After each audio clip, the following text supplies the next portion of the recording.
Praise the Lord. கர்த்தருக்கு மகிமை உண்டாவதாக.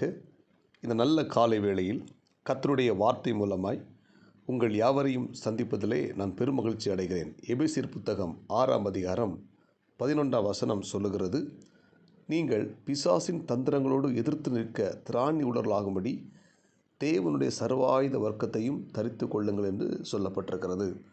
அன்புக்குரிய தேவனுடைய பிள்ளைகளே, இந்த குறிப்பிட்ட வேத வசனத்தின் நாம் வாசிக்கும்போது பிசாசின் தந்திரங்களோடு கூட எதிர்த்து நிற்க திராணியை நமக்கு ஆண்டவர் கொடுக்க வேண்டும். ஆமென். ஆண்டவர் சொல்கிறாரு, அந்த பிசாசின் தந்திரங்களோடு எதிர்த்து நிற்க திராணி உள்ளவர்களாகும்படி தேவனுடைய சர்வாயுத வர்க்கத்தை நீங்கள் எடுத்துக்கொள்ளுங்கள் என்று சொல்லுகிறார். ஆமென். இந்த காலை நேரத்தில் பார்த்திங்கன்னா, இந்த உலகத்தில் பிசாசின் கிரியைகள், பிசாசின் வல்லமைகள் ஒரு பக்கம் செயல்பட்டு கொண்டிருக்கிறது. பிசாசு தந்திரமான காரியங்களை கொண்டு வருகிறான். ஆனால் இந்த பிசாசின் தந்திரமான காரியங்களை எதிர்ப்பதற்கு, அது ஜெயிப்பதற்கு தேவன் நமக்கு பலன் தந்து அவருடைய சர்வாயுத வர்க்கத்தை நமக்கு கொடுத்திருக்கிறார். அதை நாம் எடுத்துக்கொள்ள வேண்டும். அதுபோல் இந்த வசனம் சொல்லுகிறது, மாம்சத்தோடு மட்டுமல்ல, இரத்தத்தோடு மட்டுமல்ல, துரைத்தனங்கள், அதிகாரங்கள், அந்தகார லோகாதிபதிகள், இப்பிரபஞ்சத்தில் இருக்க பொல்லாத ஆவிகள், இவைகளோடு தான் நம்ம போராட்டம் உண்டு. மாம்சத்தோடு இரத்தத்தோடு கூட நமக்கு போராட்டம் அல்ல. இன்றைக்கி பார்த்தீங்கன்னா பிசாசு என்ன செய்யறான்? தந்திரமான காரியங்கள் செய்கிறான். நம்ம யாரோடு கூட போராட வைக்கிறாருன்னா, நம்முடைய மாம்சத்தோடு இரத்தத்தோடு. ஆமென். இரத்த சம்பந்தமான உறவுகளோடு கூட. நம்முடைய மாம்சத்தின் ஆண்டவர் மனிதனை உருவாக்கும்போது, ஆதாமை உருவாக்கின பிற்பாடு ஏவாளை உருவாக்குகிறாள். ஏவாளுக்கு அவன் என்ன பெயரிடுறான்? இவளின் எலும்பில் எலும்பும் என் மாம்சத்தில் மாம்சமாக இருக்கிறாள் என்று சொல்லி பெயரிடுகிறான். அப்போ இன்றைக்கி பாருங்கள், பெரும்பான்மையான குடும்பங்களில் மாம்சத்தோடு கூட ஜனங்களை போராட வைக்கிறான்.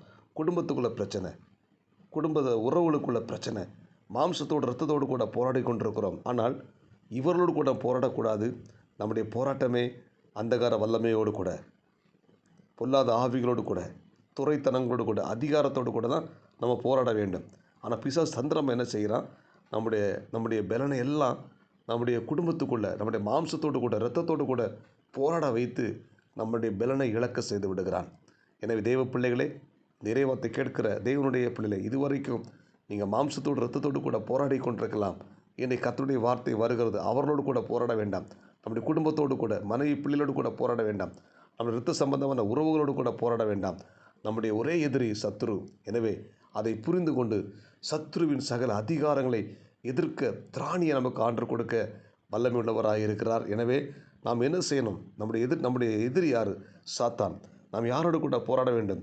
துரைத்தனங்களோடு கூட, அதிகாரங்களோடு கூட, அந்தகார லோகாதிபதிகளோடு கூட, இப்பிரபஞ்சத்தில் இருக்கிற பொல்லாத ஆவிகளோடு கூட நாம் போராட வேண்டும். எனவே தேவன் நமக்கு கொடுத்த சர்வாயுத வர்க்கத்தை நாம் எடுத்துக்கொள்ள வேண்டும். ஆமென். சத்தியம் என்கிற கச்சை, நீதி என்கிற மார்க்கவசம், ஆயத்தம் என்கிற பாதரட்சை, விசுவாசம் என்னும் கேடகம், இரட்சணியம் என தலைசீரா வசனமாகிய ஆவியின் பட்டயத்தை நாம் எடுத்துக்கொண்டு நாம் என்ன செய்யணும்? நமக்கு எதிராக செயல்படுகிற இந்த பிசாசின் வல்லமையோடு கூட எதிர்த்து நிற்க நமக்கு ஆண்டவர் நம்முடைய சர்வாயுத வர்க்கத்தை வைத்திருக்கிறார். அதை நாம் பெற்றுக்கொண்டு நமக்கு விரோதமாய் செயல்படுகிற எல்லா சத்துருடைய வல்லமைகளையும் முறியடிக்க நமக்கு தேவன் கிருபை தருவாராக. நம்முடைய ஆண்டவர் இயேசு கிறிஸ்து சொல்கிறாரு, பிசாசு எதிர்த்து நில்லுங்கள், அப்பொழுது அவன் உங்களை விட்டு ஓடி போய் விடுவான். அப்போது நம்ம பிசாசு எதிர்த்து நிற்க வேண்டும். அல்லேலூயா. பிசாசுடைய காரியங்களுக்கு, பிசாசுடைய செயல்களுக்கு நம்ம எதிர்த்து நிற்கணும். அதற்கு நம்ம என்ன செய்யக்கூடாது? இடம் கொடுக்கக்கூடாது. அல்லேலூயா. பிசாசுக்கு இடம் கொடுக்கக்கூடாது. பிசாசுக்கு நம்ம எதிர்த்து நிற்கணும்.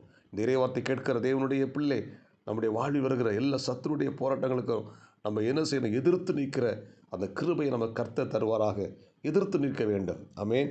இயேசு கிறிஸ்துவ பாருங்கள், பிசாசு இயேசு கிறிஸ்துவுக்கு சோதனைகளை கொடுக்குறான். அந்த சோதனைகளை இயேசு எதிர்த்தார், ஜெயித்தார். தேவ வசனமாய் ஆவியின் பட்டயத்தை எடுத்து பிசாசை அதட்டி அவனை விரட்டினார். ஆமென். சோதனைக்காரன் இயேசு விட்டு விலகி போனான். அன்புக்குரிய தேவனுடைய பிள்ளை, நம்முடைய ஆண்டவர் இயேசு கிறிஸ்து எப்படி பிசாசின் சதி திட்டங்களையும் பிசாசின் தந்திரங்களை மேற்கொண்டாரோ, அதே போல் நாமும் பிசாசின் வல்லமைகளை மேற்கொள்கிற அந்த பலனை கர்த்தர் நமக்கு கொடுத்திருக்கிறார். அல்லேலூயா. எனவே நாம் என்ன செய்ய வேண்டும்? சத்துருவை எதிர்க்க வேண்டும். பிசாசை எதிர்த்து நிற்கும்போது பிசாசு நம்மளை விட்டு ஓடி போய்விடுவான். பிசாசு ஒருபோதும் இடம் கொடுக்கக்கூடாது. இயேசு கிறிஸ்து மரித்து அடக்கம் பண்ணப்பட்டார். அந்த 3 நாள் கேப்பில் மகதலேனா மரியாள் செய்கிறா, பிசாசு இடம் கொடுத்துட்டா. அந்த பிசாசு அவளுக்குள்ளே போய் அவளை ஆட்கொண்டு விட்டான். இப்பொழுது உயிர் தெழுந்த இயேசு முதலாவது யாரை சந்திக்கிறார்? மகதலேனா மரியாள் சந்திக்கிறாள். சந்திக்கும்போது அவளுக்குள்ள அந்த 7 பிசாசை துரத்தினார். அப்போது நம்ம பிசாசு இடம் கொடுக்கும் பொழுது பிசாசு நமக்குள்ளே வந்து குடி புகுந்து விடுவான். எனவே அந்த பிசாசுக்கு ஒருபோதும் இடம் கொடுக்காம நம்முடைய ஆண்டவர் இயேசு கிறிஸ்து நம்மோடு கூட இருக்கிறார். அவருடைய வல்லமை நம்ம கூட இருக்கிறது. அவருடைய மகிமை நம்ம கூட இருக்கிறது. எனக்கு பிசாசு எதிர்த்து நிற்போம், பிசாசை துரத்துவோம். ஆமென். நம்ம பிசாசின் தந்திரங்களோடு கூட எதிர்த்து நிற்க திராணியை பெற்றுக்கொள்வோம். தேவனுடைய சர்வாயுத வர்க்கத்தை பெற்றுக்கொள்வோம். கர்த்தர் நம்மை ஆஸ்வதிப்பாராக. ஜெபிப்போமா?